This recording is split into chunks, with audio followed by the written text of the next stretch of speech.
Evening, Mr. Mayor, members of the council. My name is John Barimo, 15721 252nd Street in the Redland. I'd like to share with you information regarding an event we were having at Miami-Dade College on April 5th. It's called Day of the Young Child. This year is in its, the event is in its 12th year, although this is the second year we've really ramped it up to become the signature outreach event for the college down here in Homestead, with the realization of giving back to the community. This event is free and open to the public, and it's called Day of the Young Child, but it's really a family event. We're focused on children 8 and younger. The idea is development of the child, a whole child, intellectual, emotional, physical, and there's a wide variety of activities that are free. And the idea is to get the kids having so much fun they don't realize how much they're learning during the course of the day. Let's see. Last year, Councilman Maldonado came out to give a presentation during an award ceremony, and I believe his daughter was also performing in the Homestead City Ballet at that event. This year shows great promise. We have over 60 groups, which are including nonprofit organizations, governmental agencies, divisions within the college, and local businesses that are coming out to in benefit of the children and support of the children. There's also parenting resources, and the theme this year is nutrition and childhood obesity. So we're focusing a lot of attention on this issue, and we're having a medical sort of a health fair going on within the event. So we're providing diagnostic screenings for children who may not have, other options. Currently, our primary support is coming from the Children's Trust and Homestead Hospital. We also have Commissioner Bell's office is providing support with the Showmobile. The Cooperative Extension will be with us for the second year, and Miami-Dade County Parks and Recreation will also be supporting us. This year, our keynote speaker for an award ceremony is also a member of the school board, Lawrence Feldman. Additionally, the Haitian consulate has taken an interest in this event, and they want to help use this as a way to support the local Haitian community, and we're going to give them the opportunity to have a mobile consulate for the day down in Homestead for the people who can't get up to Miami. So I'd like to let the council know that sponsorship opportunities still are available, and that we are looking for ways to strengthen our connections with the city in any way. I'd like to say also that I think he's left Chief Roll supported us last year, so and they're coming back again for the second year, and their presentation is focused really on accident prevention. Again, a lot of what we're doing is preventative and trying to help the children and the families stay strong. Thank you. Thank you, sir. Appreciate the information. I do have, there will be formal invitations coming for the council and the mayor, but I do have flyers about the event if I could leave them with.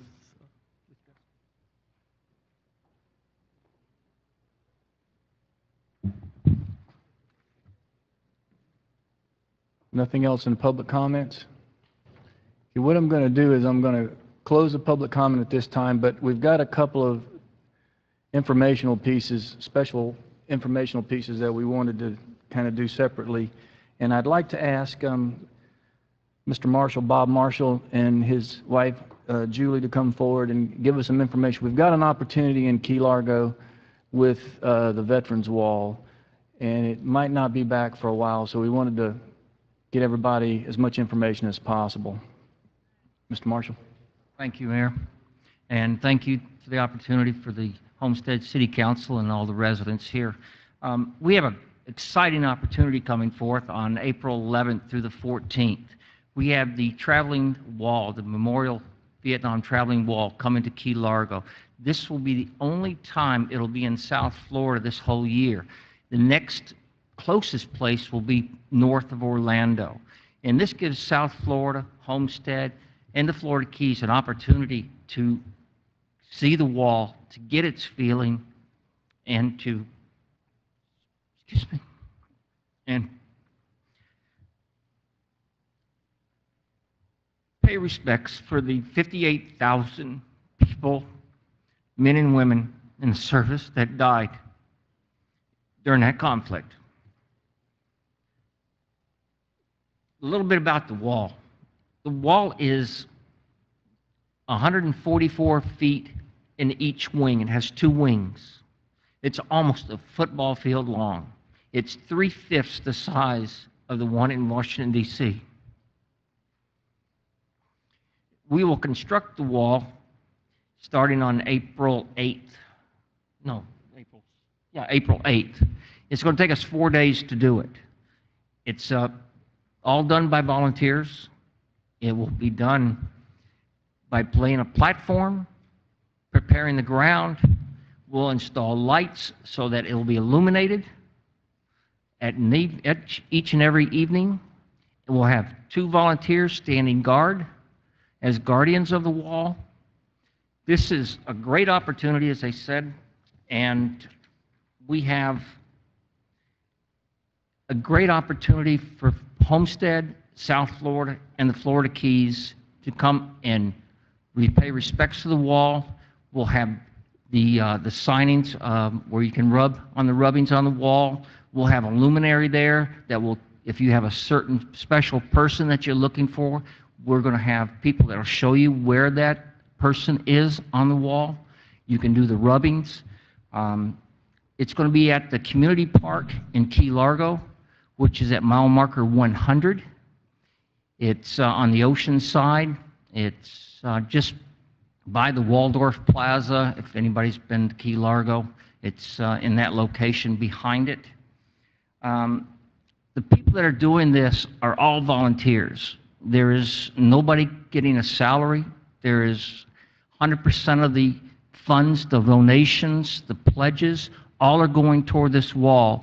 It's going to take us about $35,000 to bring the wall and all the ancillary museums and everything else that comes with it. We're going to have through their eyes the first responders, the Monroe Marauders who have Vietnam vintage and World War II vintage vehicles will be there. It's going to be a very worthwhile place to go and pay your respects. We're also going to have, and we're inviting high schools, grammar schools, middle schools to bring the kids and come and see this great piece of American history that we have there. And we also will have tours available for the students. The organization, as I said, is 100% donations. We don't have any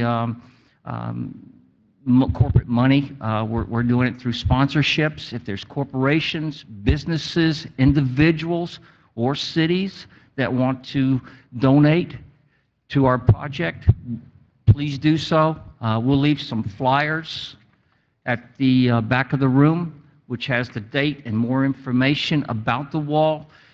If you want to look up on the internet, it's VietnamWallFloridaKeys.com. The Facebook is also the same, Vietnam Wall Florida, Memorial Wall Florida Keys.com. Just real quickly, volunteers, we're soliciting volunteers because this is a big endeavor. It's going to take a lot of people, a lot of effort to make this happen.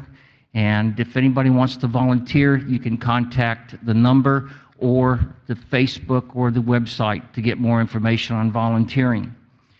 Fundraising, as I mentioned, it's all done grassroots. We're looking for any companies, corporations to be a sponsor, any individual donations, any city donations would also be very welcomed. And last but not least, my wife is on the board. We have several other people on the board. If you need to reach out and contact them, please do so. We really appreciate everybody's generosity and kindness and opportunity to display this wonderful memorial to all of South Florida, Homestead, Florida Keys, and everywhere else. As I said, this is the only time this year that the wall will be in South Florida, and it's a great opportunity. Thank you very much. Thank you, Mr. Marshall. Appreciate you taking the time. Thank you very much. Thank you. Mr. Burgess, hold on. Ms. Waldman, did you have a question? I wondered if you had those little flyers you could give to us. Yes, ma'am. We can leave them in the back, or Hand some wherever to- you want them. Hand some to the clerk if you don't Just mind. a couple. I just wanted one for me, too. Thank you. sir. Mr. Burgess. Thank you, Mayor. As you know, the city is partners with the racetrack out there. And anytime something, what I consider great or good happens out there that I think is going to impact us economically and help the city grow stronger, I'd like to bring them up and let them talk about it. And I think with the changes that have occurred through the chase and how their championship is going to take place this year, I think it's going to mean a lot economically to the city, the surrounding area, and to the racetrack out there themselves with attendance and all. And I think it's going to bring unbelievable attention to Homestead as we wind down. So I thought it would be great to bring Matt Beecher, the president, Al Garcia, the vice president of the track, out here tonight to give a quick synopsis of what to expect this fall and how it all is going to work. Mr. Beecher. Thank you, Mr. Councilman, and I want to say thank you to the mayor, the other members of council, Mr. City Manager, for giving us the opportunity to be here tonight. Hope all of you had a great St. Patrick's Day and have your brackets filled out for March Madness. We have a tradition at the Speedway, anyone that can beat me gets a day off, so count on the Speedway coming to a grinding halt at some point in April.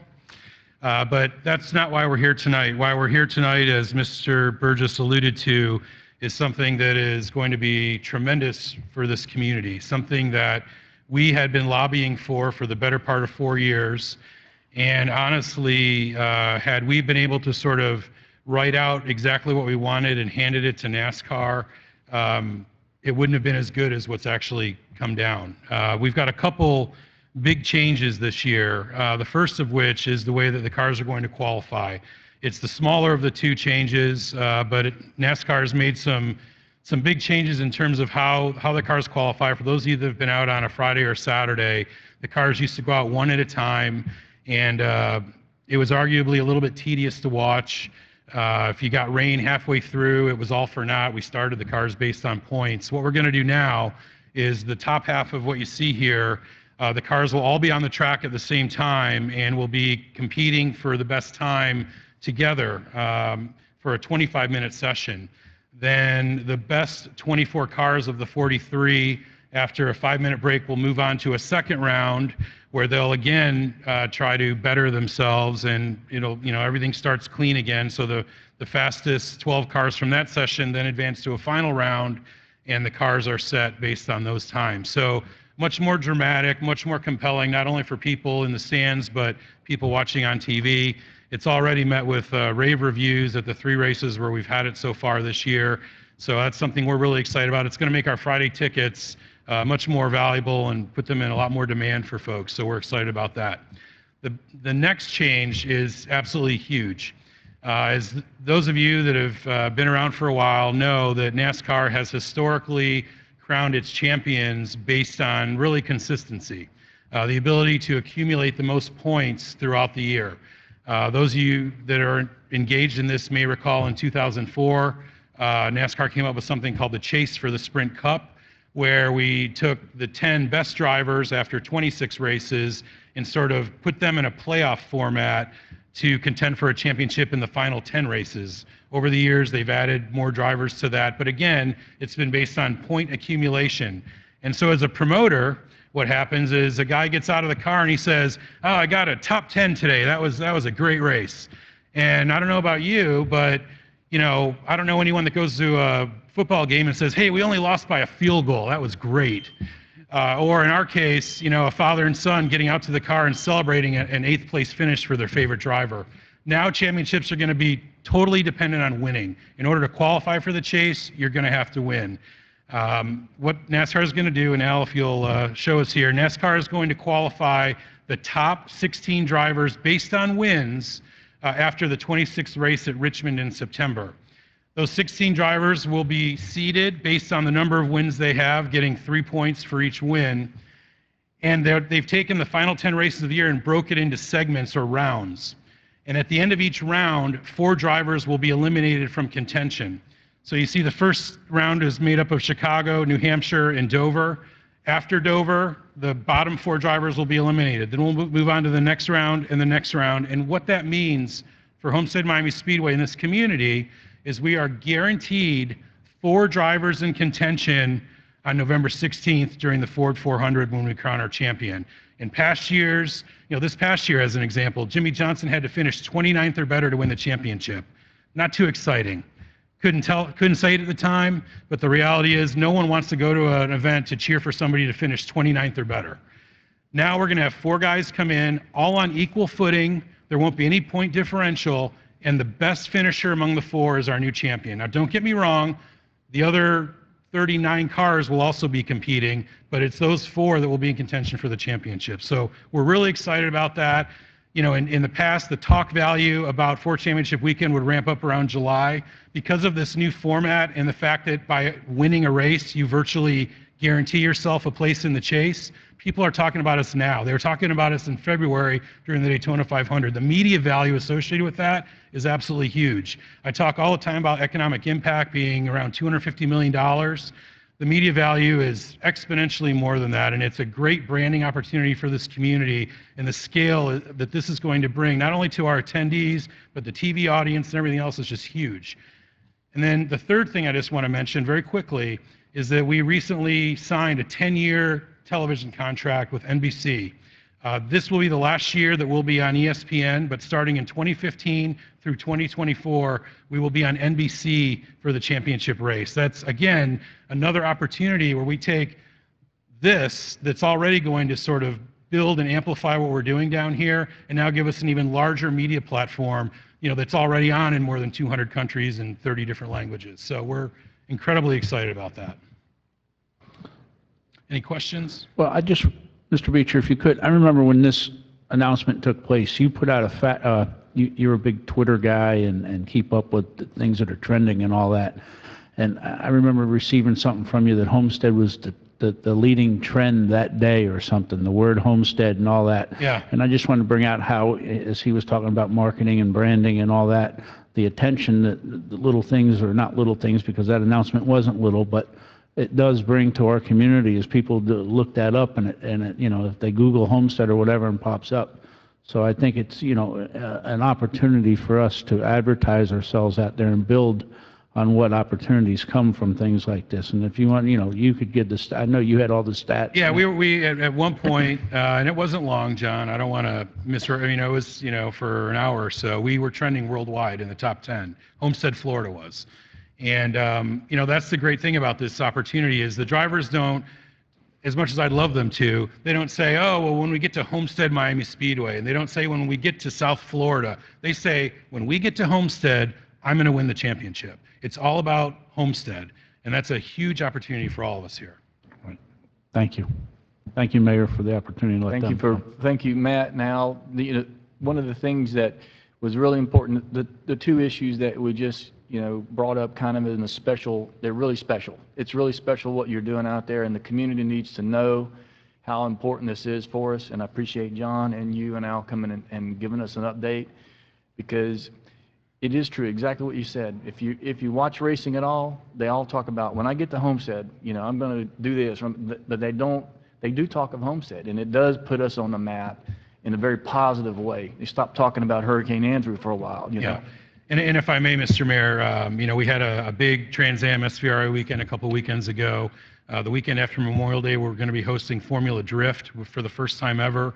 We won that business from Palm Beach International Raceway up north, where it's been for the last 3 years. That's a national series for drifting, which is a very specialized form of motorsports that's really popular with youth. There's a lot of great things going on. It's all at homesteadmiamispeedway.com. My staff would absolutely kill me tomorrow if I didn't mention you can buy tickets at homesteadmiamispeedway.com or 866-409-RACE. That's my shameless plug. But there's a lot of information on that website and an updated schedule of everything that we have coming, and most things are open to the public, many of which are free. So go to our website and check it out and come on out and join us. We're also on Facebook and Twitter. Well, you're welcome to come back and update us at any time that you see have something significant, because we do this does get telecast over and over again through the entire month. So a lot of people that may not do some of the things that you just spoke about may have an opportunity to see it for the first time through this media. So, John, anytime you guys have anything, please bring it back to us. We certainly will.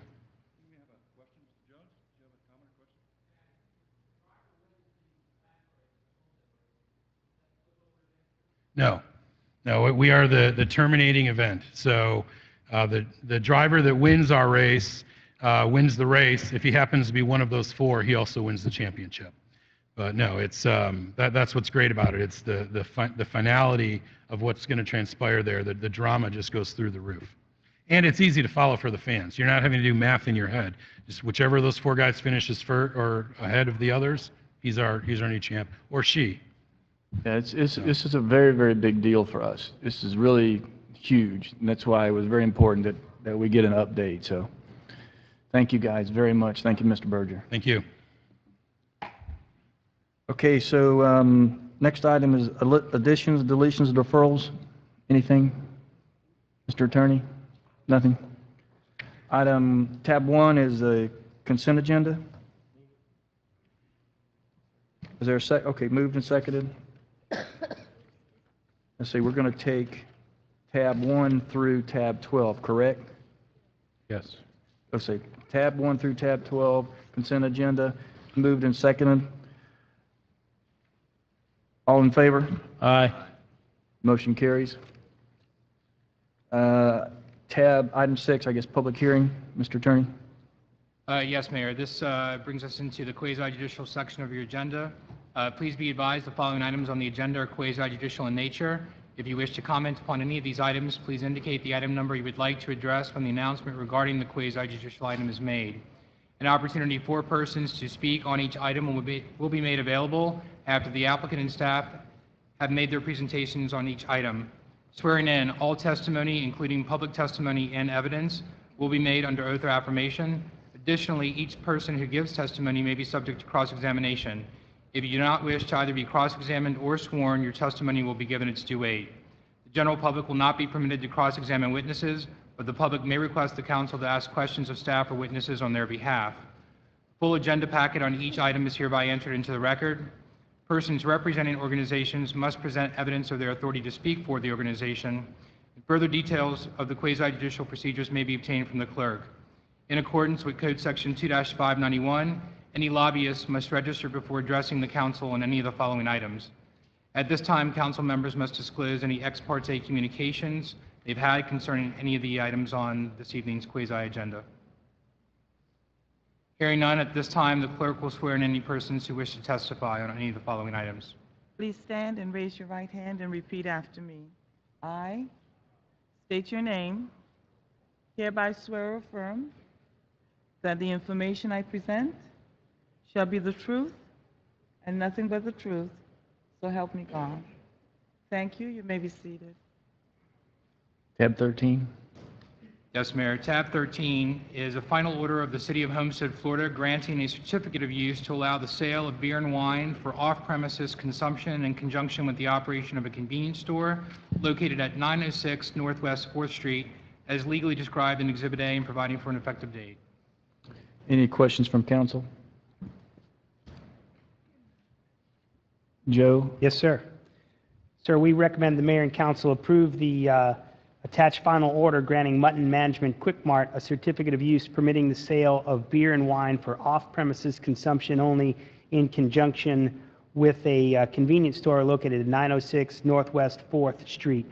Again, the applicant is requesting a certificate of use, and this is for the sale of beer and wine for off-premise consumption only.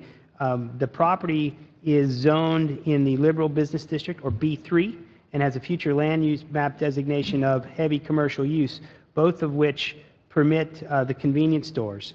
We've evaluated this on our code regarding the certificate of use and found that they met the criteria there. The Planning and Zoning Board recommended the denial of the request for the certificate of use with a 4-2 vote back in January. From my point of view, what was the reasoning P&Z recommended denial? I didn't get the minutes of the meeting, so I wasn't sure what the discussion was about. I just don't think they believe that the use of the sale of beer and wine was appropriate next to the residential neighborhood. Okay. All right. So this is a public hearing. I'll open up the public hearing. Yes, ma'am. Name and address, please. Hi. So, Mayor, council members, my name is Adalys 6321 Southwest 109th Avenue. I am here representing Mutant Management Corporation. As much as they were concerned about it being close to a residential area, yes, it is, as many gas stations and convenience stores are. It is also a B3 area, which is a heavy industrial area, and liberal, also commercial. I spoke to the police department, which show no concern with the sale of off-premise beer and wine at the moment. To the attorney, is there, by right, do they have a right to sell beer and wine as a zoning issue? The zoning issue or the use issue deals with the convenience store, and that's not what's at issue before you. They can operate as a convenience store by right in the B3 or liberal business district. What's before you is the your alcoholic beverage regulations, which are separate from the zoning regulations, which provide for your ability or their ability to seek a certificate of use, alcohol beverage license for the sale of those products, beer and wine, and there are code criteria that are set forth in your code with respect to reviewing an application that comes before you. And those code criteria are what's identified and reviewed in your determination on whether to grant or deny a applicant for a alcohol beverage license. Okay, thank you. This is a public hearing. If anyone would like to speak either for or against this application, you're more than welcome to come up. Okay, anything from council? Any final comments? Any questions? Ms. Wellman? As I was going through my package, I was really concerned about what the building and zoning, planning and zoning committee did not say. I mean, if you look at the minutes, it's just so short, and the motion was recommended for denial, and it was voted 42. I mean, I was just concerned. I wasn't there, so was there any other discussions that we should know about? I know it talks about police surveillance and things like that, but if they're entitled, I mean, if they're entitled to be there, and they have the zoning to be there, and you said you've talked to the police department, I mean, I don't see that it's up to us to deny that, but I was concerned about the P&Z, but the reasons were. The Planning and Zoning Board had their conversation ranged around the topic of the location and the proximity to the to the residential neighborhoods. That's it. We've got basically summary minutes here. The detail we've left in the tape, but we just tried to capture the intent of the board, and that's what their subject was, the proximity issue. But they understood that they had the proper zoning and. Well, yes, they're in the right zoning district for the convenience store, but like the attorney suggested, they're in a different part of the code that evaluates the certificate of use and the ability to sell the alcohol. Thank you. That's the clarity that I wanted to get, is the zoning doesn't necessarily allow the applicant to be able to sell. Go ahead, Mr. Roy. Mayor, just to under your code, which planning staff has provided in your memo that's in your packet, under section 311C, that's the criteria. And the fifth criteria that's evaluated is whether the proposed use will be compatible with adjoining properties or surrounding neighborhoods.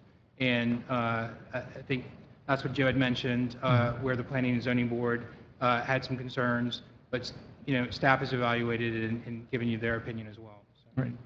Okay. Any questions from council?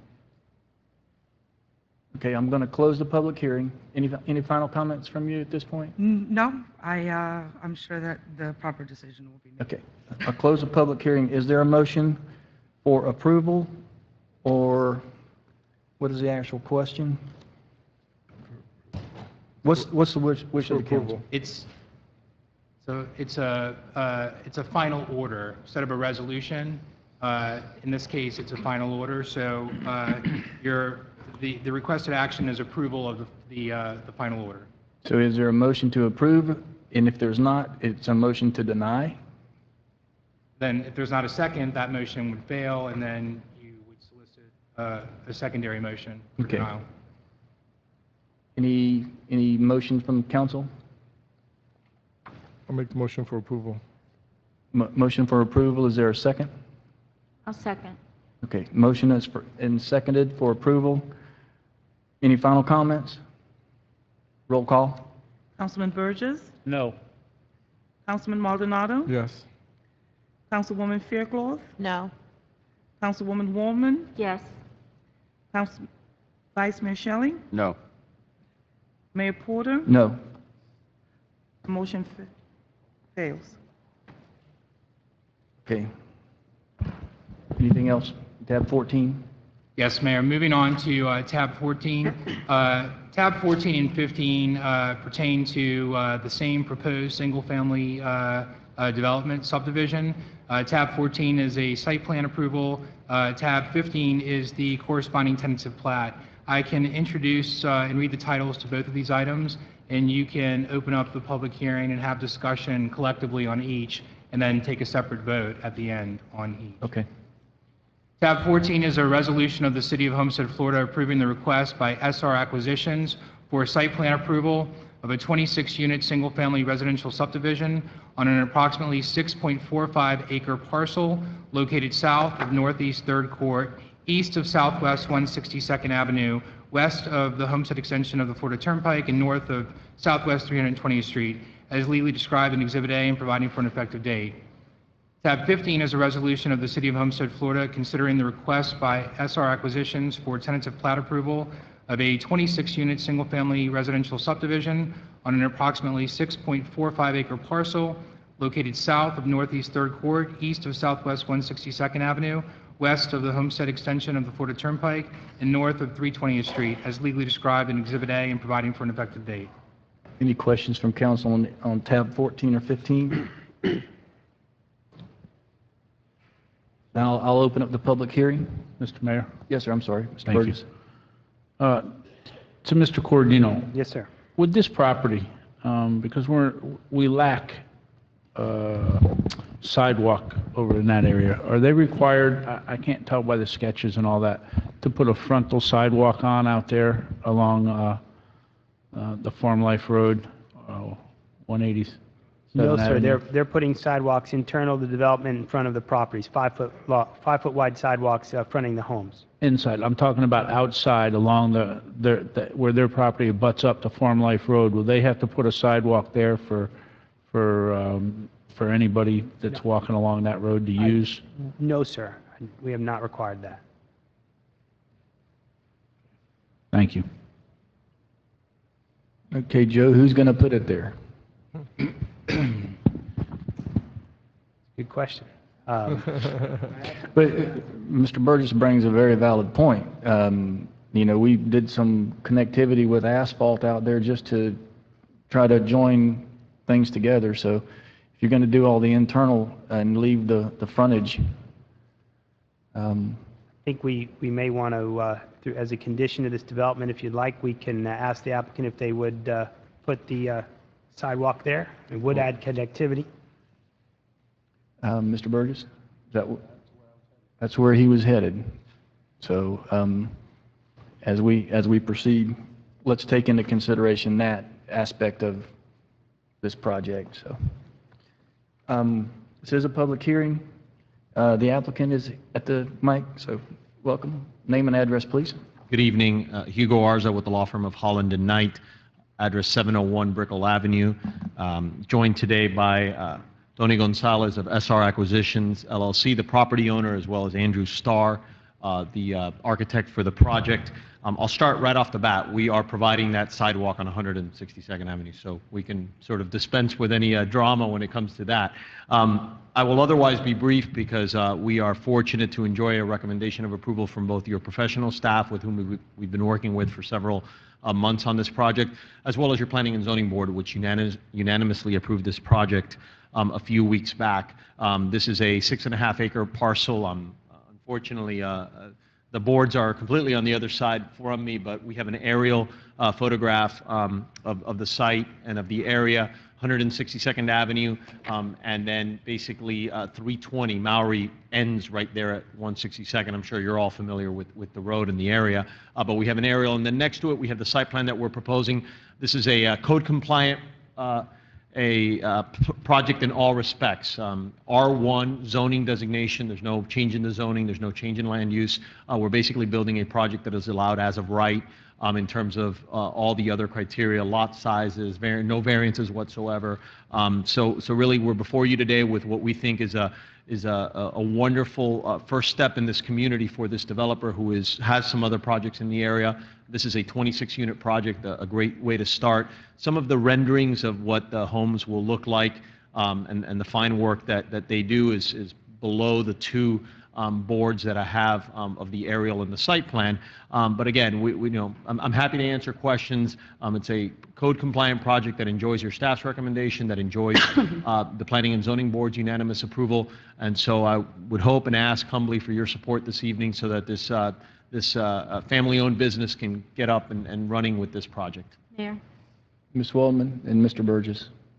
First of all, I want to congratulate you because this is, on paper, the kind of project that I want to see. The size of the houses are good size. What I think with 1,900 to 2,400, right. There's a range between 1,975 and 2,400 and change. Nice size lots. My question, and I've already handed in my plans, so I don't have them up here. My question, because I want to avoid what happened in Waterstone, is the green space inside. Mm-hmm. Are there adequate places for the kids to play? I mean, do you have a little tot lot or? You know, I don't think we're showing on this plan a particular tot lot. We had a lot of conversations with staff about that. I mean, the project is real small. I know, it's 6 point, so I know. I'm asking a lot of. Yeah, it gets challenging to design a project of this size with public amenities by providing for the larger 7,500 square foot lots. The thinking is that you're giving folks the space for their private amenities. Certainly for communities that have smaller lots, you sort of make up that ground and then provide some common amenity. But for a project this size, it was difficult for us to provide and still be able to provide for the financial feasibility of the project and be code compliant in all other respects. Are you the owner of the property to the west? So will there be possible? To the east. To the west is across the street. No, I meant, I'm picturing it in my head. Right, the west is across 162nd Avenue. Are you saying across the street or the one adjacent to us? East, I'm To sorry. the east. We are not. We own the 6.5 acre. That's all you own. I don't personally own anything. I'm the attorney, but Mr. Gonzalez and his family own that. So that will be the extent of your project, it's a 6.5 acre. You don't have any other land to expand on? Okay, so that's relatively a very small community. Correct. And there's no HOA or anything involved in that as well, correct? There is, actually. Your code requires us. We have submitted the paperwork, and I don't think that Didn't see Mr. that, I'm sorry. Mr. Corodino's had the chance yet to state on the record. We've submitted HOA documentation to provide for the maintenance of the pump station that needs to be contributed, as well as the roads and any other aspects. Those HOA docs have been initially reviewed by your council. There's some changes need to be made, standard stuff, and what we've agreed to do in conversations with your council before the meeting today is to happily add a condition, if we're fortunate to have your approval, that states that those HOA docs will be finalized before the final plat. They would have to anyway, because we wouldn't be able to sell the homes otherwise. So we'll certainly keep working with the attorney's office just to finalize the documents. But we have submitted them initially, and they have been reviewed initially. So you're saying the streets are going to be private streets? That's what your code requires. Okay. Even though it's open to the public, the Homestead Code requires that the streets be private and be maintained privately, and we're making that commitment. Okay, thank you very much. You're welcome. Mr. Burgess. Thank you, Mayor, and thank you to you and your people you represent for the sidewalk. It makes things easier as we try to build out. 4 units per acre makes it, easy. I wish we all could have big lots like that around town, but anyway. Mr. Cordino, as we move forward to you and Mr. Brea, what kind of improvements are we going to need? Because you guys know I like to be proactive instead of reactive. And we're obviously going to need some improvements at Maury and Farm Life there. So what is the city planned on for improvements, either through ourselves or through the county, as we add more cars to that road and try to keep the new residences' commute easy and accessible? And don't give me we did a study, because you guys know what I think of those studies. That was going to be my answer, so I'll defer. I was going to defer to Joe. Because that intersection there is already failing miserably. So I'd like to know where we're going to go as a city as we move forward on that. Well, that particular portion of the road, 162nd Avenue, it's the only portion of the road that remains to be widened to 4 lanes. Basically, you have just north of it where Lowe's is and the intersection with Campbell Drive, a little bit south of that, it's a 4-lane median divided highway. And you have the same thing when you cross over the turnpike on the south side. That particular portion is in our master plan for expansion. It's a county road, so we're dealing with the county in terms of funding for that, but it is identified to be eventually widened, so the whole corridor from Campbell all the way to North Canal Drive would eventually be a 4-lane highway. Okay. Let's just make sure we stay after the county and be proactive as we try, because anybody over there is going to battle that. So I want to make sure the new residents come in are not overlooked, or and the people that are using it now not overlooked either. Perhaps we should look, because there is no turn lane there, not to get off, but we need to look at a turn lane to go west on Maury coming up from the south. I think that'll help as at that intersection tremendously. But anyway, thank you to you guys. I look forward to seeing your product out there, and thanks again for the sidewalk. Thank you, Councilman. And Vice Mayor. Just kind of want to piggyback on, I know it's irrelevant to this particular application. I support what you guys are doing, but I do want to echo what Councilman Burgess said, and that is that intersection, or not even really an intersection, but where Maury dead ends into Farm Life is, I've driven by there many times and actually seen the road. I mean, the cars back up, a good 100+ feet or so. I mean, it's really hard to take a left there. And once someone wants to take a left, and someone else wants to take a right, it doesn't matter. Everyone's backed up waiting for that person to take a left, because with the school traffic and all the other things that are going on, and as you add these developments going forward. So I know it's not relevant to this, but while the topic is up, I'd like to express my opinion on that as well, that we need to either work with the county or try to find a way to make that location there a little bit more traffic friendly. We'll work with the county on that. Is it all Julio, is it all about funding or not? It's funding and timing. Basically, what the county does on a year-to-year basis, they identify the projects that they're going to tackle that year based on the funding that they have. So yes, at the end of the day, it's a matter of dollars. Yes. Okay. Anything else from council? It is a public hearing. Anyone that's interested in speaking for or against this project? Seeing none, I'll close the public hearing. I want to congratulate you as well, you and the developers, for really stepping up and doing the right thing for the community. Mr. Burgess has been challenging you and your developer very, very strongly, but this project, it looks really great for us. Thank you, Mr. Mayor. Thank you, members of the council. Okay, the public hearing is closed. Any final comments? On tab 14, is there a motion on tab 14? Moved and second, okay. And you all had, this is the site plan approval, so the applicant had proffered condition. So as a condition, we'd add the applicant shall provide and construct sidewalks along 162nd Avenue, subject to review, approval, and acceptance by the City Public Works Department. Okay, and that's your motion? Yes. Yes, okay. Okay with that? Yes, we are. Okay. And does that include the HOA issue as well? That's for the T-plat, right? We'll That'll deal with come that in on the T-plat. next Okay, item. okay. Okay. So, moved and seconded, is there a roll call on tab 14? Councilman Maldonado. Yes. Councilwoman Fairclough. Yes. Councilwoman Wallman. Yes. Councilman Burgess. Yes. Vice Mayor Shelley. Yes. Mayor Porter. Yes. Motion carries. Is there a motion on tab 15? In tab 15, Mayor, the staff is recommending a condition. The condition on the tentative plat would be that the applicant shall submit revised HOA declaration of restrictive documents subject to the review and approval by the city attorney's office within 30 days of the effective date of the tentative plat resolution. You okay with that? Yes, we are. Okay. Move it, Mayor.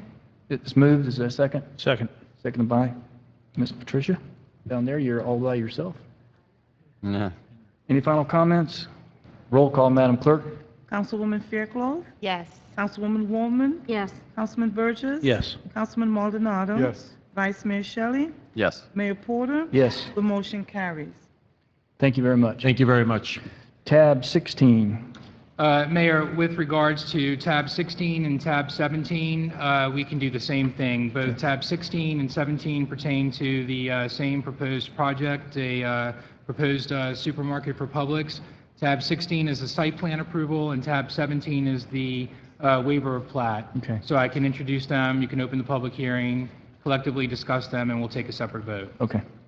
The tab 16 is a resolution of the City of Homestead, Florida, approving the request by Valencia Partners LLC for site plan approval for a 39,600 square foot commercial retail supermarket on approximately 4.84 acre parcel located at 1200 East Palm Drive, Southwest 344th Street, as legally described in Exhibit A and providing for an effective date. And tab 17 is a resolution of the City of Homestead, Florida, granting a waiver of plat to Valencia Partners LLC for the division of property totaling approximately 4.84 acres located at 1200 East Palm Drive, Southwest 344th Street, as legally described in Exhibit A and providing for an effective date. Any questions from council? Ms. Wallman? Since this will be my Publix, where I will be shopping, I have a question. As you exit the parking lot, will there be an exit onto Tennessee so that they can exit by that traffic light that's on Palm Drive? In other words, will there be an exit on that little side road there? It's now dirt, I think, gravel. For the record, my name is Alex Sanchez. The address I'm is sorry, Alex. 1172 South Dixie Highway, Suite 509 in Coral Gables, Florida. To answer your question, Councilwoman Wallman, yes, right now proposed on Tennessee Drive, there is an existing, well, there's a proposed full-cut median on almost the midway point in between the Perfect. proposed project, and then another access point primarily for truck access on the southern portion of the development. However, you are correct. Right now, that road is a very sparsely improved road. I Right. believe it has one layer of asphalt, but not even a very good one at that. Under a separate application, we're working with actually the county, the city, and Florida City, because the other half Right. falls under the jurisdiction of Florida City, to fully improve 167th with all the modern amenities that a road should have, with curb, gutter, drainage, et cetera. Perfect, perfect, thank you. Alex is an old friend of this city's. I mean, he's- Been around a Jeff long and I time. remember him way Been back. around a and- long time. And always does excellent work. Thank you. We built the other Publix, and we still own it today. Any other questions? Okay, it is a public hearing. Anyone from the public that would like to speak for or against, you're welcome to come up. Seeing none, I'll close the public hearing. Anything final, Mr. Sanchez? No, I'm here to You're answer any good? questions if you have any. Any final questions from council? Is there a I'll motion move on it. tab 16? Moved and seconded? Anything, Mr. Weiss? I mean, Mr. Weiss. Mr. White? Nothing, Mayor. Starts with a W, I'm sorry. I'm just program. Okay, moved and seconded. Roll call, Madam Clerk. Councilwoman Fairclough? Yes. Councilwoman Waldman? Yes. Councilman Burgess? Yes. Councilman Maldonado? Yes. Vice Mayor Shelley? Yes. Mayor Porter? Yes. The motion carries. Is there a motion on tab 17? Move it. Moved and seconded. Any final comments? Roll call, Madam Clerk. Councilwoman Waldman? Yes. Councilman Burgess? Yes. Councilman Maldonado? Councilwoman Fairclough? Yes. Vice Mayor Shelley? Yes. Mayor Porter? Yes. The motion carries. Thank you, sir. Thank you. Thank you for your time. Appreciate it. Legislative matters, Mr. Attorney? Yes, Mayor, that concludes your quasi-judicial section of your agenda. Moving on to legislative matters.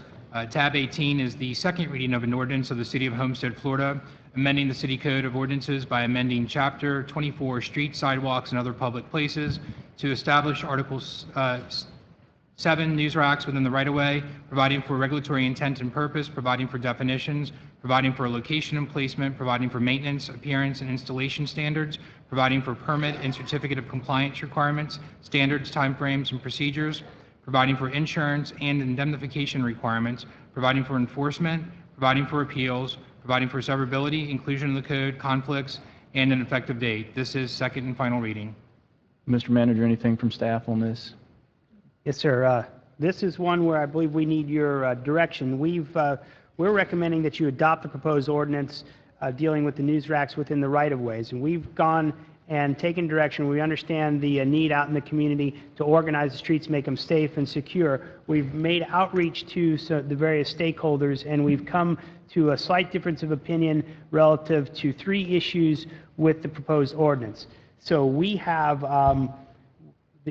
we need your direction on this because we're trying to accomplish a goal here, and one of the ways we can accomplish the goal of neat and orderly is to deal with our boxes. The news leader has suggested that a different type of box. We have a box that is a pedestal type of box we're recommending, and the difference with this pedestal box, it's got a flat bottom, it can be bolted into the ground so it can't move.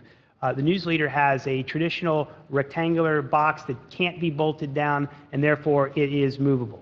That's the first difference. The second difference in opinion is that we are recommending a one-colored box with only the name of the newspaper or publication on it, and what they've got is a white box with a wrap on it with various pictures of things around the community.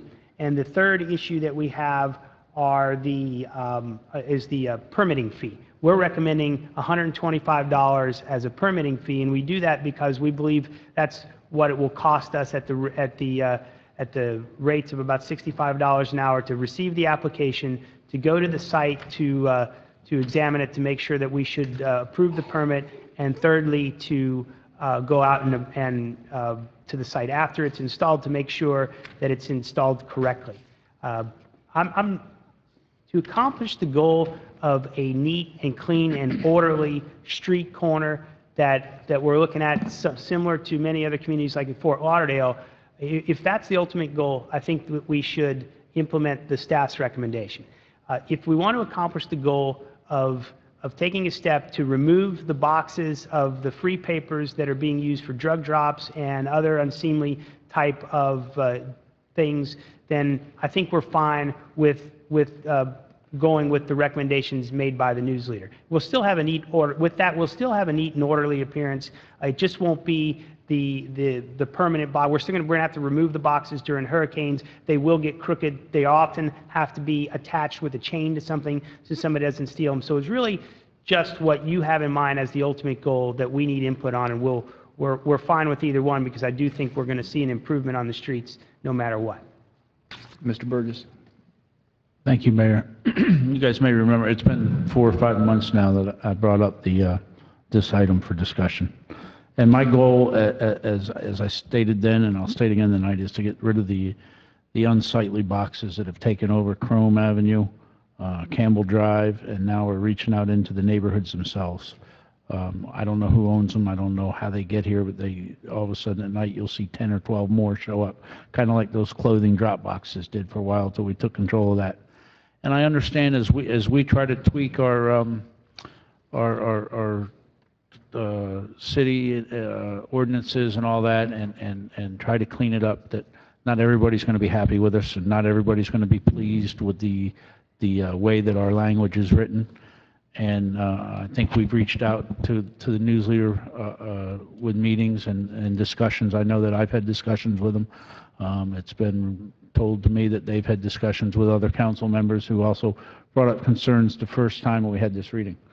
And my goal is not to hurt anybody, but my goal is to make Homestead a more eye-appealing and pleasing place as visitors and residents both right around. And so one of the things that I've spoken with the news leader, and perhaps if Dale could come up to the podium here so we could just kind of go, is that he doesn't, at this particular moment, he doesn't have any boxes that sit on the public right away. So his boxes at this particular moment would not be affected. And I've been told, and if this isn't a true fact, please tell me, as we move forward, you're looking to protect your rights in the future with your comments and questions. As we move forward, you would probably have to buy new boxes as you would expand, because you've got a limited number of boxes that you use now. Is that correct? That's correct. I'm being told that your boxes that you buy now versus the boxes that we would recommend per our code are approximately the same cost. Is that about right? That I don't know. The pedestal boxes, I don't know what they cost. Right. But now that you ask, if I may, Well, hold I just on. happened to bring photographs of what I we've know. got. Hold on a minute.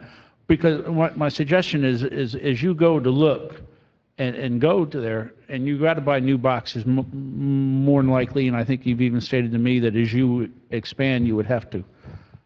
If we were allow you to wrap your boxes and try to go with our style, if they're competitively priced, is that something that's doable for you guys? Because we haven't had, the Herald hasn't said anything. Their legal department looked at it and said, oh, whatever, we'll do whatever you guys want. The South Dade Monitor, I believe, didn't have any comments or questions, concerns. So I'm just trying to go along, and because I like what you guys are doing, wrapping it with relic pictures of Homestead around is a great thing. Not for us, people will get to see the pictures, but to distinguish yourself, and I think that's important so that people know this. But as we try to go, and like I said, I'm not trying to step on any toes or anything, but if the costs are about the same, and it's more aesthetically pleasing to the eye, then I'm just wondering if that's something that's doable with you guys. First things first, you said your intent. Thank you for having me, by the way. And you said the intent was to make the streets look better, to clean up, get rid of some of the not so honorable boxes, as these boxes used to be called honor boxes. Back in the day, you were on your good honor to put in 50 cents, take out one paper, and leave the rest. But having said that, I did bring photos. I'd love to give you all a copy of this, of what we've invested in recently. What I take exception with is that if we were to change gears now, we've just purchased a lot of these. 3 were delivered today, and there's 6 more on order. So I don't want to have to put those in the dumpster and reorder a different style. I also was told that the large media company in Miami didn't respond. Right. Well, that's what I mean. They were given an opportunity with no response from them, is what I'm being told from staff. So neither for nor against. And interestingly, their boxes are identical to ours in design. They're the standard 2-section heavy metal boxes, not the plastic type. If you take a minute to look at those, I think you'll see, I'm not sure everybody knows exactly what we're talking about. And just to follow up, Mayor, I also know that the news leader and its representative, Dale there, took exception with the $125, and I think, quote, forgive me if I misquote, but that Iraq may not even do that much business in a year. That's accurate. And you know, I'm willing to work on that price and come up with something, you know, it's not going to bankrupt the city, because once again, my goal, and I think that somebody with one of those boxes there that we're trying to get rid of isn't going to come pay $1. Right, exactly. You know, and they don't have the ability to take money. They're not vending machines. Right. So, you know, and so I think we could come to some sort of terms what what am I looking for? The cost per year or cost for the installation. A very brief period of research was put into this, and to give you an example, to address the notion of the fee, in Tamarack, Deerfield Beach, and North Miami, similarly sized nearby municipalities, the fee is $50 a year and $10 per machine. So all I was trying to do is address the fact that 125 or more per machine is just cost prohibitive and would hurt our business greatly. The machines cost a lot. They don't return their investment. They're simply a way that we disseminate news to the community in a convenient location. We currently don't have any on the sidewalks for several reasons. But if for example, if Chrome Avenue gets widened and there becomes a busway and perhaps a center corridor where there might be bus stops somewhere down the road, we might like to put a box there. So we are looking down the road. But as you can see in front of you, those boxes were delivered today. And I like to think that we designed them rather smartly and they're rather attractive. They promote Homestead. Someone on staff suggested that it was used for advertising space. If we're advertising, it's the beauty of Homestead and the surrounding environment. We're proud of those, and we invested a lot of money in those. And I agree, they look great. They're great. Their photos wrapped around, and I agree with you. They do look good. And something like that is not what I'm after. And you and I have had more than one discussion about it and where we'd like to go. And I think there's a common ground somewhere there in the middle.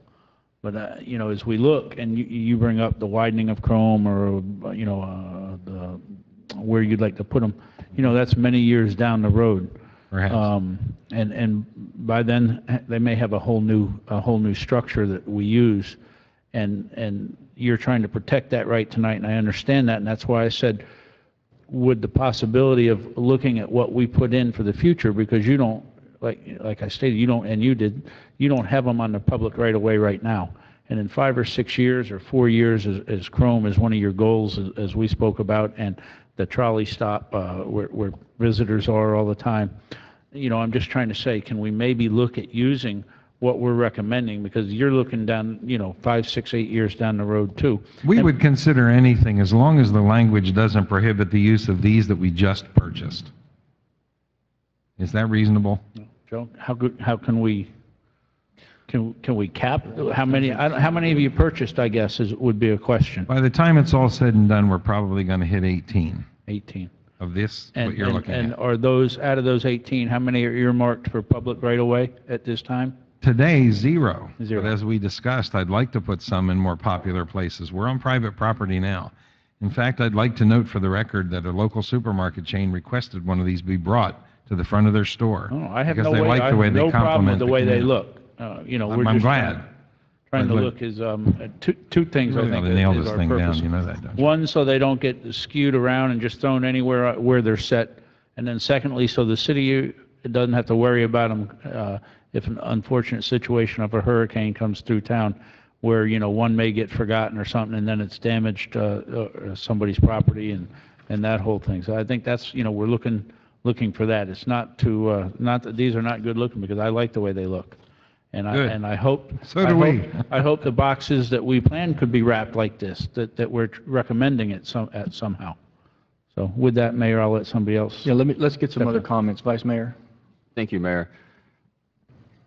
My biggest problem, I agree with everything that the purpose of this ordinance, and that is to clean up, to get rid of these coupon racks and all these other type of places that they don't maintain them. They're made of inferior material. They blow around because half of them are plastic or some other form. I agree with all of that. But what problem I'm having with this is that I think that we're over-regulating at this point. That we're going from no regulation to extreme regulation, knowing the fact that we are automatically already affecting at least one news agency that is woven into the fabric here of our community.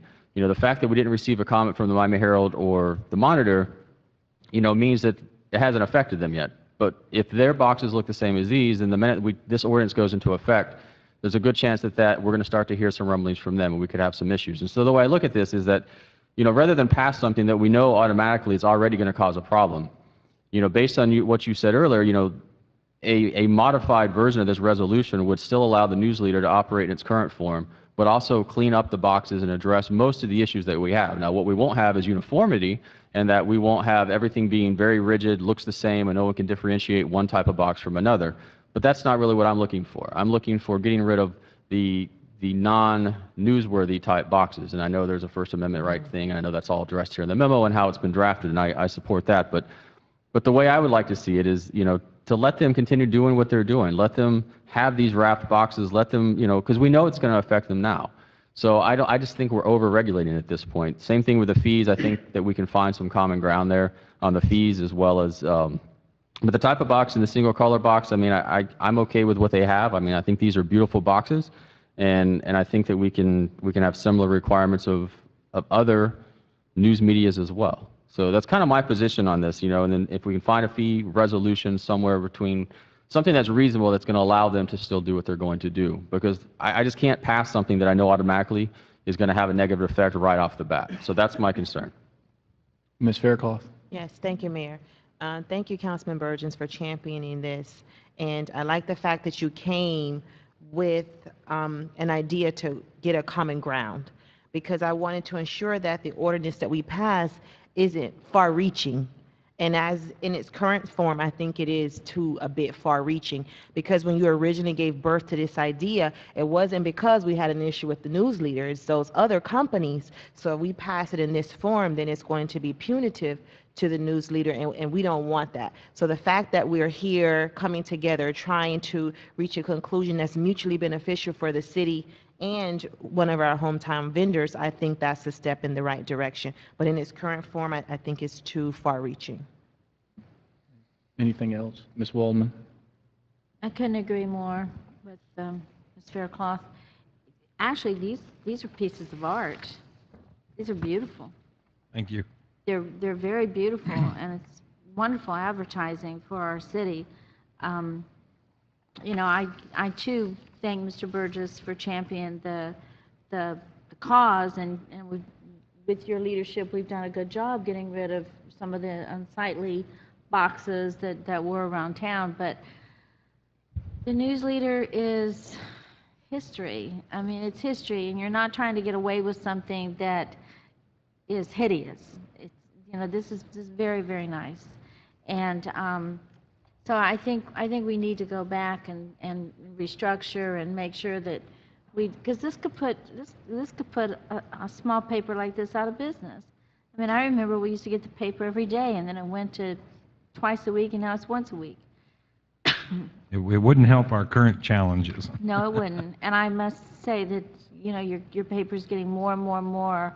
I mean, I was reading some of them today. I mean, since you've taken over as publisher and with the help of Mike Dill, it's just amazing comparing, yesterday's to today's newspaper. Thank you. But I couldn't vote for it as it stands right now. But I think with all of us compromising a little bit, making sure that the people who are trying aren't being the people who are going to be punished monetarily and otherwise. I know you're responsible. If we were to get a storm, you better go out and get those things. But Whatever's required, we will cooperate, trust me. But I mean, I just wanted to put that in. But I do thank Mr. Burgess for And we stated early on when Mr. Burgess and I first spoke about this matter, and thank you, Councilman Burgess, for having that conversation, that we fully support the idea. Let's be honest, the boxes that the police department has indicated are used for illicit gain or public trash cans or whatever, or graffiti murals, they give us a bad name. We don't want to see them either.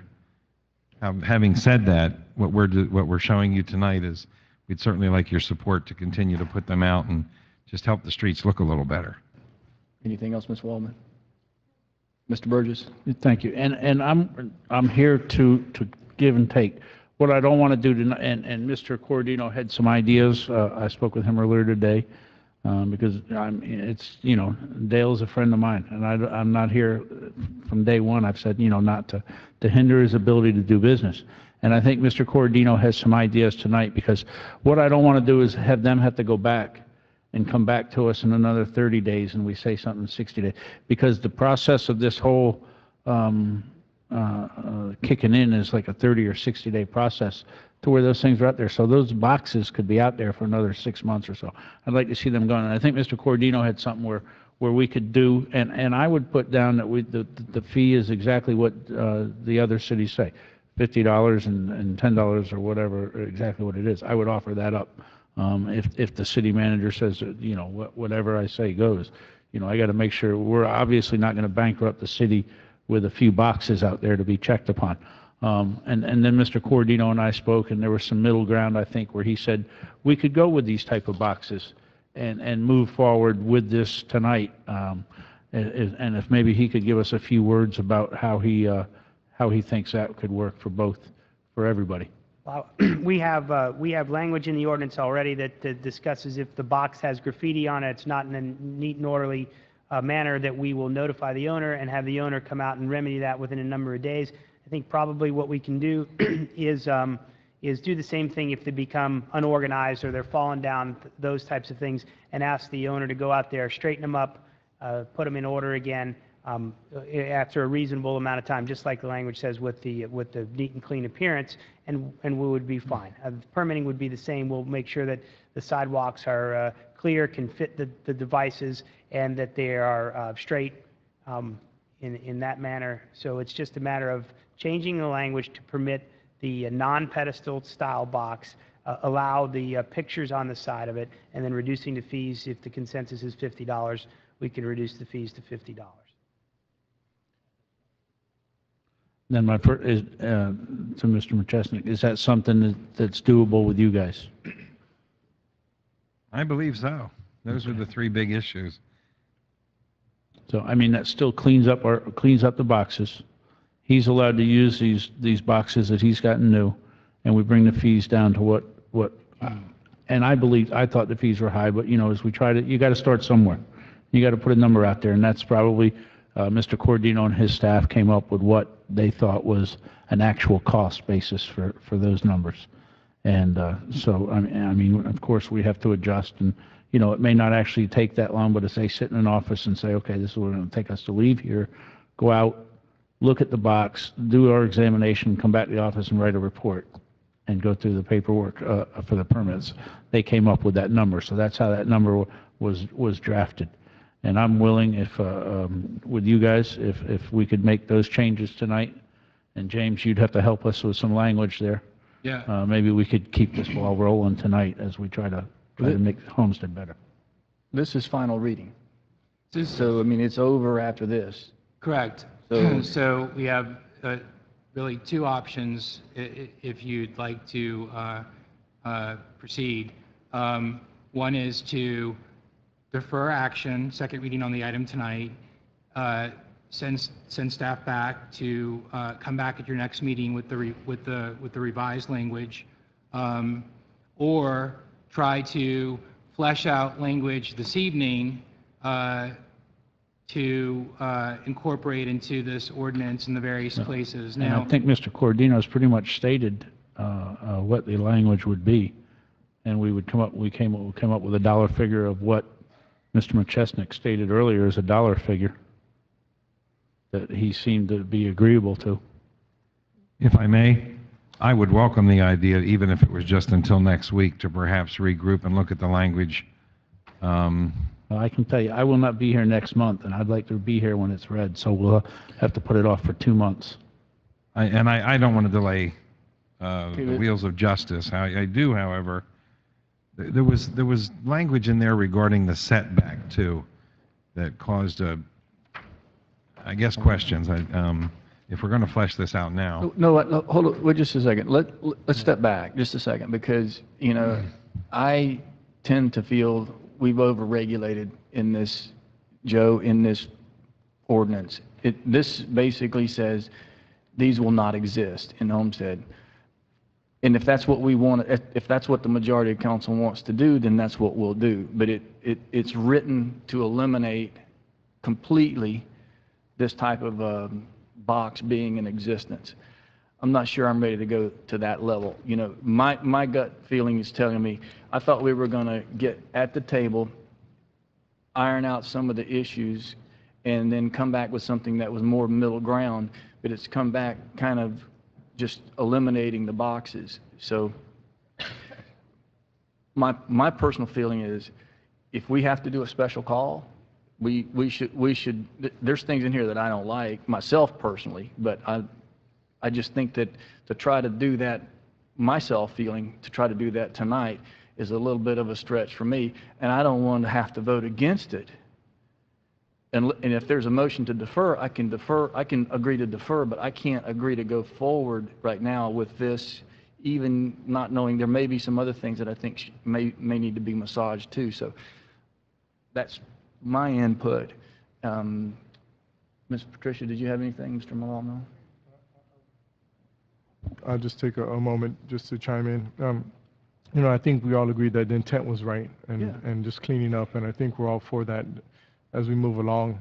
You know, I don't know if we did it in the same fashion that we did the big boxes where, well, we should do it in the same fashion. Well, obviously we regulated those, and it's, you know, obviously they're controlled now, and I think that's all we want.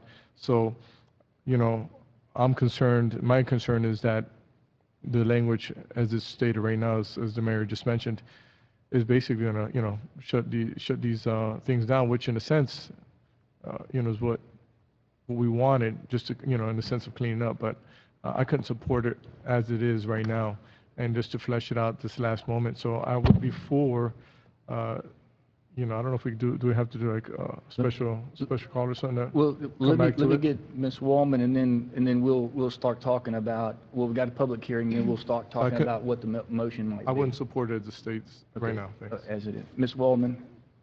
I'm sorry, I couldn't hear that last thing that you said. He would but- not support it as Okay, is okay. right now. Okay, I was going to suggest a special call before the next CAL meeting.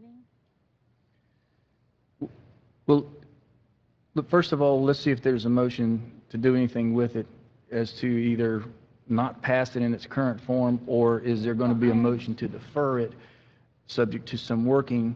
And then, James, if Councilman Burgess is available, once the words and Mr. Machesik and everybody gets more comfortable with this resolution or this ordinance, we could do a special call to finalize it, correct?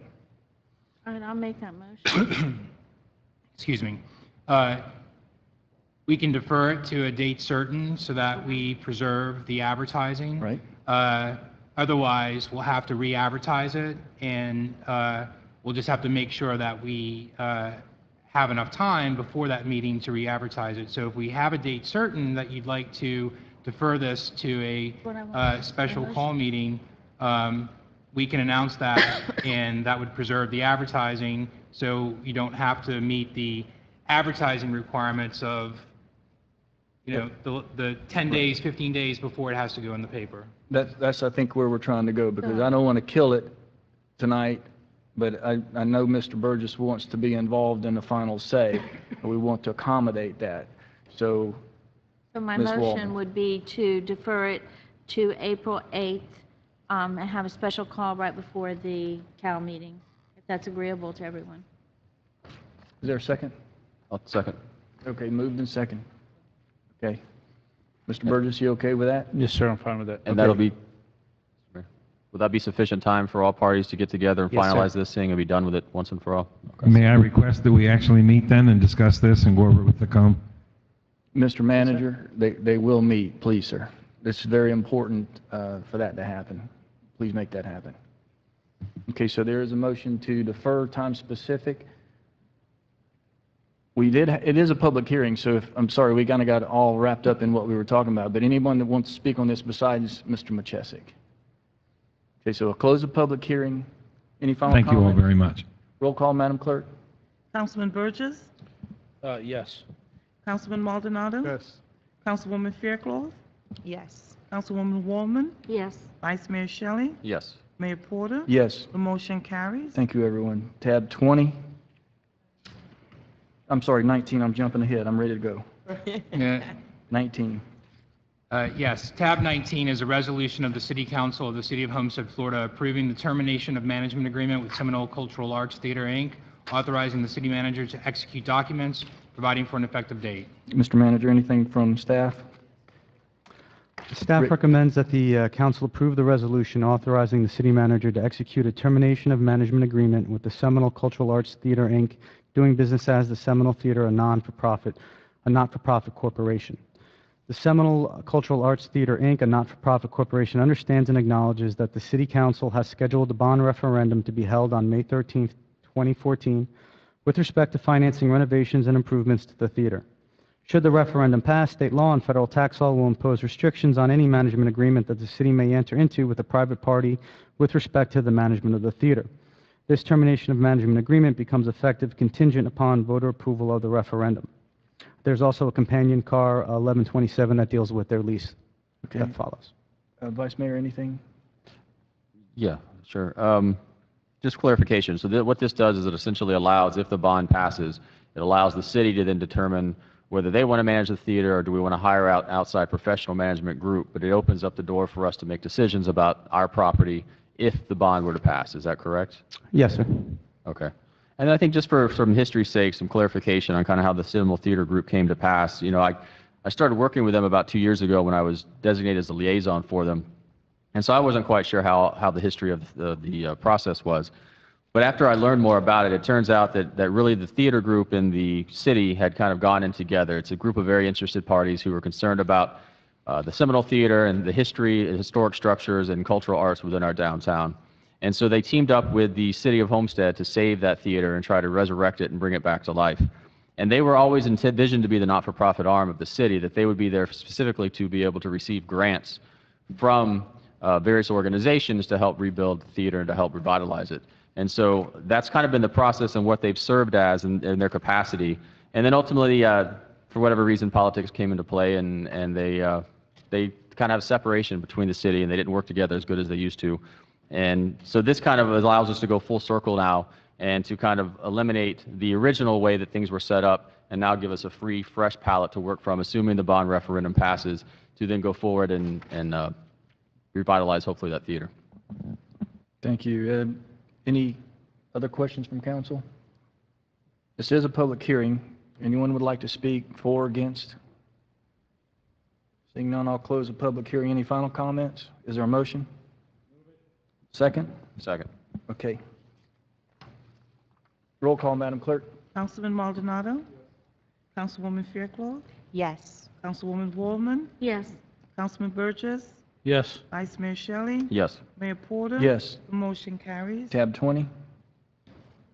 Tab 20 is a resolution of the City Council of the City of Homestead, Florida, approving the termination of lease agreement with Seminole Cultural Arts Theater, Inc., authorizing the city manager to execute documents, providing for an effective date. Anyone want staff report on this? No. Any questions from council? None. This is a public hearing. Anyone like to speak on behalf of this issue? Seeing none, I'll close the public hearing. Final comments? Is there a motion? Move it. Is there a second? Second. Any final comments? Roll call, Madam Clerk. Councilwoman Fairclough? Yes. Councilwoman Wallman? Yes. Councilman Burgess? Yes. Councilman Maldonado? Vice Mayor Shelley? Yes. Mayor Porter? Yes. The motion carries. Thank you, everyone. Item 9 is business from city manager. Anything, Mr. Manager? Mayor, the bond referendum informational outreach continues, and we thank you all for your participation. We're going to have a very active 55 days, as of tomorrow, 54 days. So whatever else ideas you have, feel free, and whatever task list you have, obviously, we're going to start gearing up quickly. We should have our first wave of information to you in the next day or two, some flyers and inserts and that kind of thing. And that's about it. Thank you, sir. Mr. Attorney? Nothing at this time, Mr. Mayor. Thank you. Reports from council. Ms. Wallman? I'd like to announce that the Biscayne Everglades Greenway Bike Festival will be on April 26th. 8:30 a.m. we'll start the race, and it will last until 2 p.m. It will be at the Homestead Miami Speedway, and we're going to have vendors, food trucks, beer, I have to say that because all the bikers wanted it, live band, got to have the live band. If you don't have a fat tire bike, we will be renting them. You just need to call Parks and Recs and make sure you put your reservation in. The ride is a 10.25-mile fat tire bike ride, and It'll take you on a portion of the path. We made it short because we wanted to make it fun for everybody and give everybody an opportunity. But when we get back to the racetrack, we're going to have all kinds of people there and fun things, and it's all going to be centered upon the national parks and bicycles. So, and if we have any, I did notice that there were going to be some bicycles that were going to be auctioned off. I don't know if Jerry, there's Jerry. I noticed that there was going to be some bicycles auctioned off in an email that we received the other day. Yes, ma'am. And are those bicycles in any kind of shape at all, or? Most of them have been either picked up by the police department or something of that nature. So they're pretty beat up. They're all stacked together. Okay. But right now they're on auction. So we really can't get those bikes. But we do get a lot of bikes frequently. So in the near future, we should have some additional ones. Okay, we might want to save them because I'm trying to do an art project. And I'm going to ask Ms. Fairclough with her council to help us on this, where the kids can actually do art on these bicycles. Yeah, and we can, and then, you know, it doesn't really matter what condition they're in because I want to put them around town and just, you know, make that a piece of art, you know, different, very different than what you would normally see. Sorry, I'm still getting over that cold I had. I also wanted just to say thank you to Parks and Recs and the Police Department, Chief, of course, for having the meeting on crime in the parks. I thought it was a great meeting. We discovered that Police Department with our Parks and Recs director and his staff are doing an excellent job. We've had very few crimes reported in the year 2014, so we're working on that. We do ask that if you do see something, if something happens, pick up the phone and call because we don't know unless you call us and tell us. So we're ongoing with that crime in the park. And this is very special to me, what I'm going to say next. April is Sexual Assault Awareness and Prevention Month. I've been working with Bill Duquette at Homestead Hospital, Meher, and Sandy Nanny. Meher stands for Sexual Assault Treatment Center, and the SOS, Start Off Smart, to have a treatment center right here in Homestead. Never before have we ever had anywhere in Homestead where if a woman or man, whatever, is assaulted, children, they have to go all the way up to Jackson in Miami. That's terrible for somebody to go through that and to have to be transported all the way there. So this has taken about a year. I've kept it kind of quiet because I didn't want to get my hopes up, but we've done it. And as of April 1st, there will be a sexual assault care line. I'd like to tell you the number, and I'd like for it to be on our city website. It's 305-763-2459. That's 305-763-2459. That will be manned 24 hours. So if you have a need to call that line, there will be people there to help you. Homestead Hospital has agreed to specially train nurses, which will cost thousands of dollars because it costs a lot of money to train somebody to be able to handle that situation. And they have agreed to do that. So if you're taken or if you go to Homestead Hospital, that will start in May. The hotline we've got going now, and you know, as of April 1st. But it's so sad because women, particularly women and children, teenagers, they're so afraid to come forward and say anything. And this, we're just trying to make it easier. God, I wish we could just make it all go away, never happen again. But at least this way, we're going to have an opportunity to make sure that those women, teenagers, children, God forbid, have help. So you'll be hearing more about that, and I'll be doing some presentations in April. But for example, we had 4 assaults in February. That number doesn't sound like a very big number. That's a big number. That's a big number.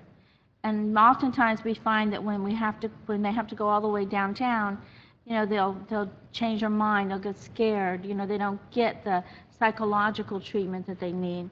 Ms. Faircloth, I would like, since we are the only 2 women on the council, I'd really like to bring you in on this as well and work with me, because we have a huge community and we need to make sure men are also welcome to help us. But I just, this is very dear to my heart, and I want to make sure that we keep this going. And again, thank you to the organizations that I mentioned and the people that I mentioned.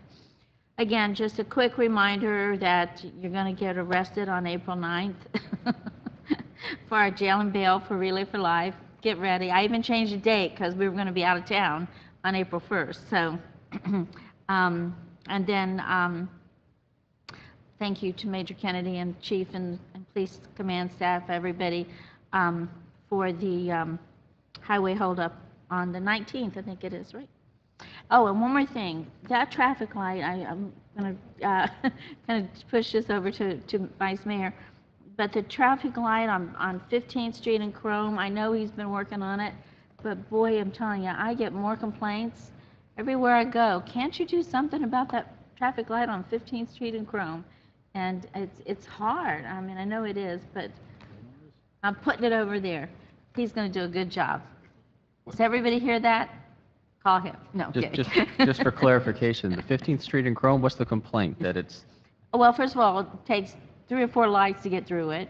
Right. They need a turning Yeah. signal there. Okay, yes, all those things I'm aware of, I'm I'm agree with, sure you yes. get it too, Okay. but it's bad. So anyway, thank you so much, and I hope you all had a happy St. Patty's Day from an Irish girl. Thank you, Ms. Waldman. Mr. Burgess. Thank you, Mayor. I'd first like to say congratulations to Major Scott Kennedy and Captain Tony Sincor for, 1, for his promotion, and 2, for coming back. I know you guys are going to do the city and all of its residents a great job here, and so, Chief, make sure we get our money's worth out of him.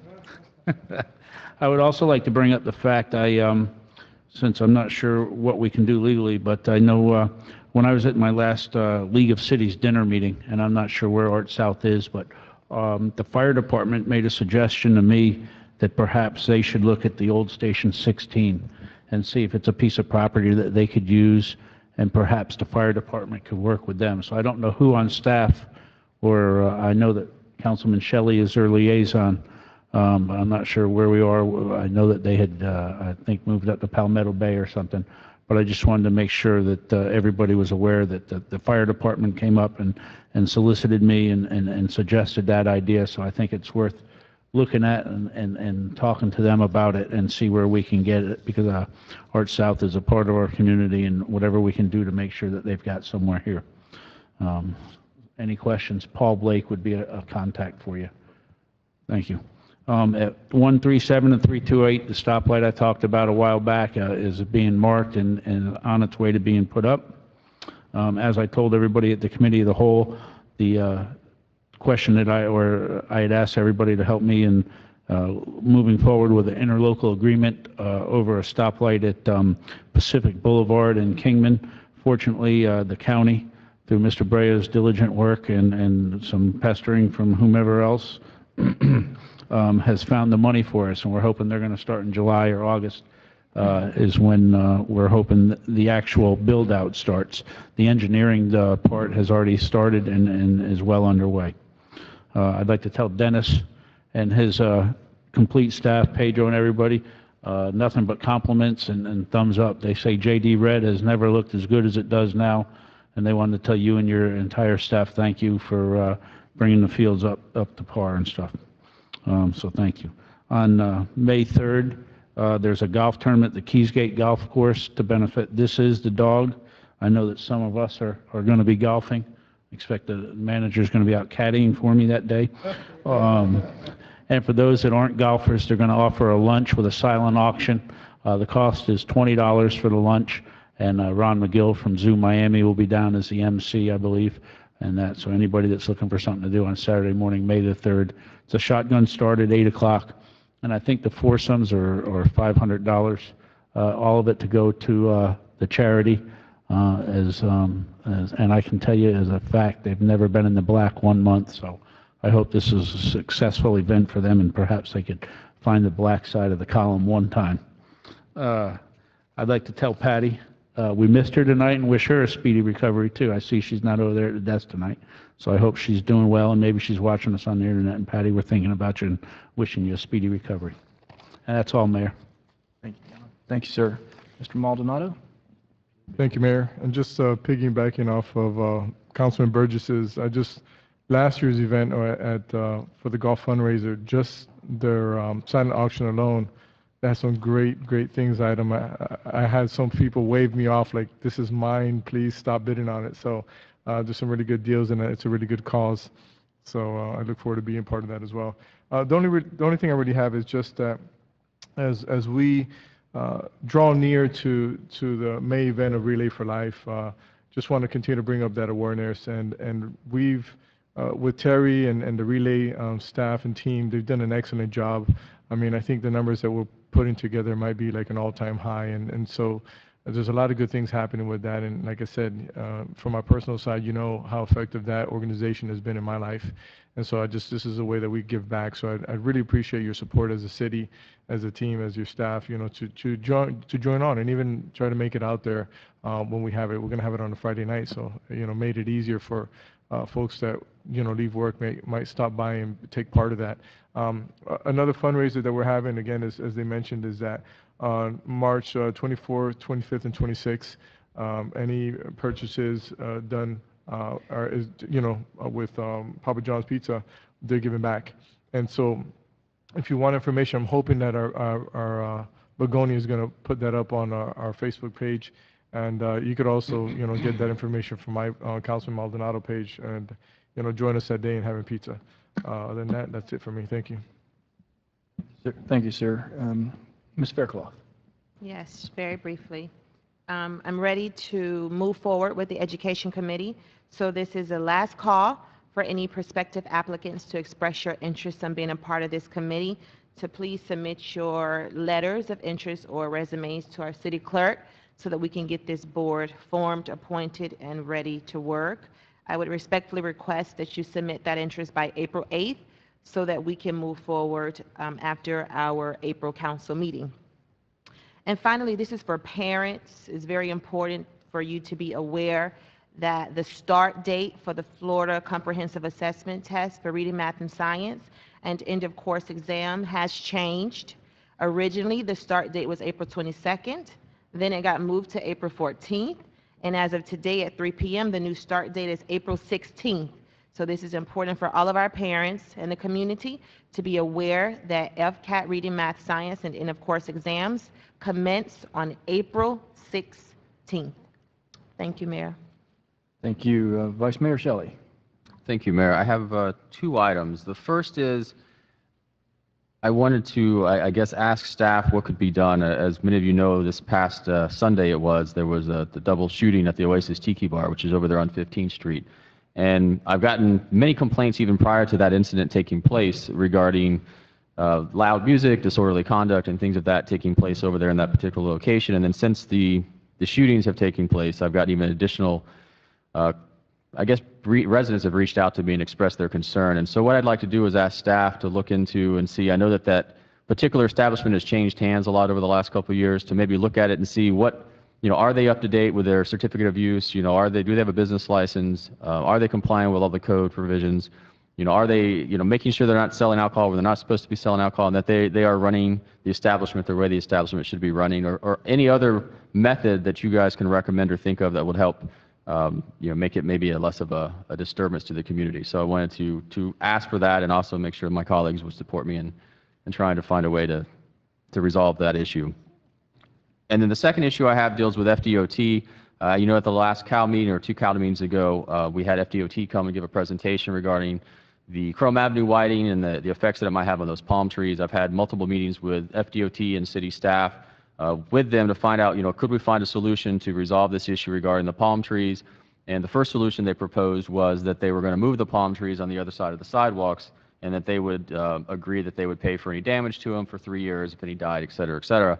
So I went out there and actually measured myself and saw that it was almost impossible. There were concrete walls, there were actually buildings, there were storefronts that were right in the area in which they wanted to move these palms. And so I actually had another meeting in which Julio and myself and FDOT rode along in a car, and I had them physically measure and see the effects. So what they've decided to do now is try to stay within the confines of Chrome Avenue.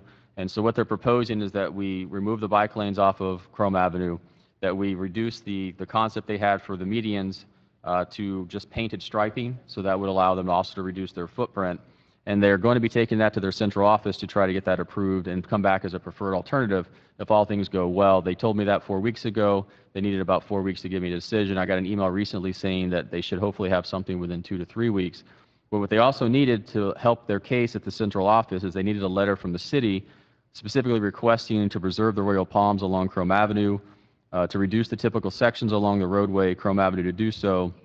Also asked them to consider reducing the typical sections along Campbell Drive, so it also would have a less of effect on some of the right-of-way acquisitions on Campbell Drive as well, because I also had some discussions with them on how to measure those areas, and also state that we are looking at moving the bike routes to a different route within our city limits. So I just need, I guess, direction or have council say that that's okay for staff to generate such a letter to provide to FDOT so that we can hopefully preserve and save these palms and reduce the footprint of both Campbell Drive and any effects on Chrome. Any objection to crafting that letter? You got it. Okay, perfect. And that's all I have. Thank you. Thank you, sir.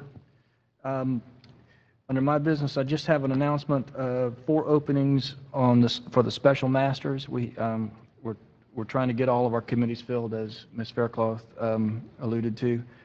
Second of all, Mr. Manager, when we do the events on Chrome and we block off the street, Mallory tends to stay open, and it really is very disruptive because, you've got huge investment on the very southern end with Stick and Stein and the Martini Bar and whatever the other, but they seem to be excluded. So can we sit with the police department and find out what are the hurdles that we need to overcome, so that at least we know what we're facing as we go forward with these events? Because slicing that historic district in half at Mallory kind of disrupts the whole concept, and especially with so much investment just south of Mallory, we want to include that in. So I just request that you put something together, and then obviously bring Mr. Shelley up to speed as that downtown person. But this is for me personally, see what we can do, because that'd be nice to support that other end of Chrome. So Sure, no problem. I'd appreciate that. But I really don't have anything else. I want to congratulate everybody on another fine meeting, keeping things moving, and staff doing a great job for us. And if there's a motion to adjourn, is it moved and seconded? All in favor? Motion carries. Good night, everyone. Thank you.